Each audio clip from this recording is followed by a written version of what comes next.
ವೆಂಕಟೇಶ್ ಅವರು ಹಾಗೂ ಅವರ ಏನು ಮಾರಿಕಾಂಬಾ ಟ್ರಸ್ಟ್ನ ಎಲ್ಲ ಸದಸ್ಯರುಗಳನ್ನ ವೈಯಕ್ತಿಕವಾಗಿ ಹಾಗೂ ಜಿಲ್ಲಾ ಆಡಳಿತದ ಪರವಾಗಿ ಹೃತ್ಪೂರ್ವಕವಾಗಿ ಅಭಿನಂದನೆ ಸಲ್ಲಿಸಲಿಕ್ಕೆ ಬಯಸ್ತೇನೆ.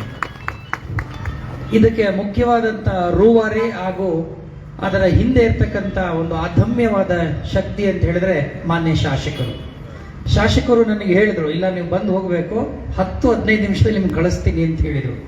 ಇವತ್ತು ಬರುವಾಗ ಆಕ್ಚುಲಿ ಬರುವಂಥ ಸ್ಥಿತಿ ಇರಲಿಲ್ಲ, ಆದರೆ ಅದನ್ನು ಕೂಡ ಅವರು ನಿರ್ಮಾಣ ಮಾಡಿಕೊಟ್ರು. ಈಗ ಆ ಕಾರಣಕ್ಕಾಗಿ ನಾನು 1 ಗಂಟೆ ಈ ಒಂದು ಬಹಳ ಅರ್ಥಪೂರ್ಣವಾದ ಕಾರ್ಯಕ್ರಮದಲ್ಲಿ ಭಾಗವಹಿಸಲಿಕ್ಕೆ ನನಗೆ ಸಾಧ್ಯವಾಯಿತು. ಅವ್ರು ಹೇಳ್ತಾ ಇದ್ರು ಏನಂತ, ನಮ್ಮ ಜನಪ್ರಿಯ ಶಾಸಕರು ಅಂತ.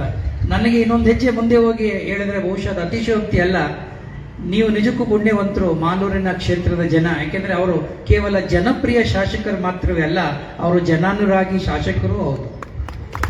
ಯಾಕೆಂದ್ರೆ ನನಗೆ ಪ್ರತಿ ಸಾರಿ ನಾವು ಫೋನ್ ಮಾಡ್ತಾ ಇರ್ತೀವಿ. ಫೋನ್ ಮಾಡಿದಾಗ ಬಹಳ ಸೌಮ್ಯತೆಯಿಂದ ಅವ್ರು ಕೇಳ್ತಾರೆ, ನೀವು ಫ್ರೀ ಇದ್ದೀರಾ ಸರ್ ಮಾತಾಡಬೇಕು ಅಂತ. ಆಮೇಲೆ ಇವತ್ತವರೆಗೆ ಅವ್ರು ನನಗೆ ಫೋನ್ ಮಾಡಿದ್ರಲ್ಲಿ 100ಕ್ಕೆ 101% ಬರೀ ಸಾರ್ವಜನಿಕ ಕೆಲಸ ಮಾತಾಡಿದ್ದಾರೆ ವಿನ ವೈಯಕ್ತಿಕವಾದ ಯಾವ ಕೆಲಸಕ್ಕೂ ನನಗೆ ಅವರು ಫೋನ್ ಮಾಡಿಲ್ಲ. ಇದು ಬಹಳ ವಿಶೇಷ ಅಂತ ನನಗೆ ಅನಿಸುತ್ತೆ.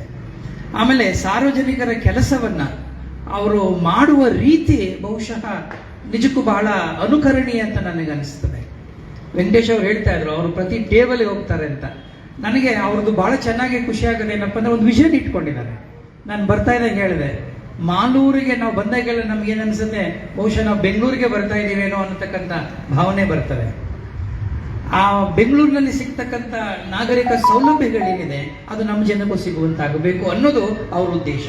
ಆ ಕಾರಣಕ್ಕಾಗಿಯೇ ಸರ್ಕಾರದ ಹಂತದಲ್ಲಿ ಅವರು ಶಕ್ತಿ ಮೀರಿ ಅನುದಾನವನ್ನು ತರುವ ಪ್ರಯತ್ನ ಮಾಡ್ತಾ ಇದ್ದಾರೆ.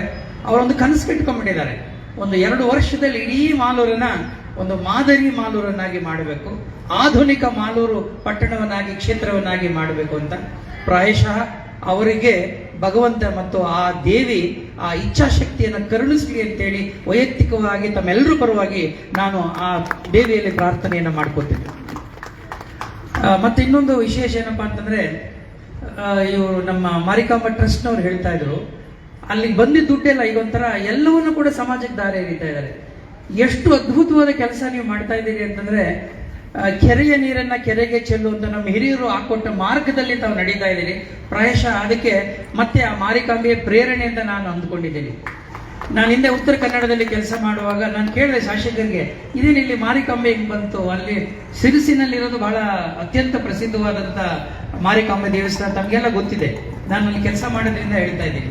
ಬಟ್ ಇಲ್ಲೂ ಕೂಡ ಮಾರಿಕಾಂಬೆ ಇದ್ದಾಳೆ, ಗ್ರಾಮ ದೇವತೆಯಾಗಿ, ಶಕ್ತಿ ದೇವತೆಯಾಗಿ ಈ ಒಂದು ಜನರನ್ನ, ಈ ಪಟ್ಟಣವನ್ನ, ಈ ತಾಲೂಕನ್ನ ಕಾಪಾಡ್ತಾ ಇರೋದು ಪ್ರಾಯಶಃ ನಾವೆಲ್ಲರೂ, ವಿಶೇಷವಾಗಿ ತಾವೆಲ್ಲರೂ ಕೂಡ ನಿಜಕ್ಕೂ ಪುಣ್ಯವಂತರು, ಅದೃಷ್ಟಶಾಲಿಗಳನ್ನು ಮಾತನ್ನು ಹೇಳ್ತಾ, ಸಾಕಷ್ಟು ಕೆಲಸಗಳು ಇನ್ನು ನಮ್ಮ ನಗರಸಭೆಯ ಈ ಒಂದು ವ್ಯಾಪ್ತಿಯಲ್ಲಿ, ಪುರಸಭೆ ವ್ಯಾಪ್ತಿಯಲ್ಲಿ ಆಗಬೇಕಾಗಿದೆ.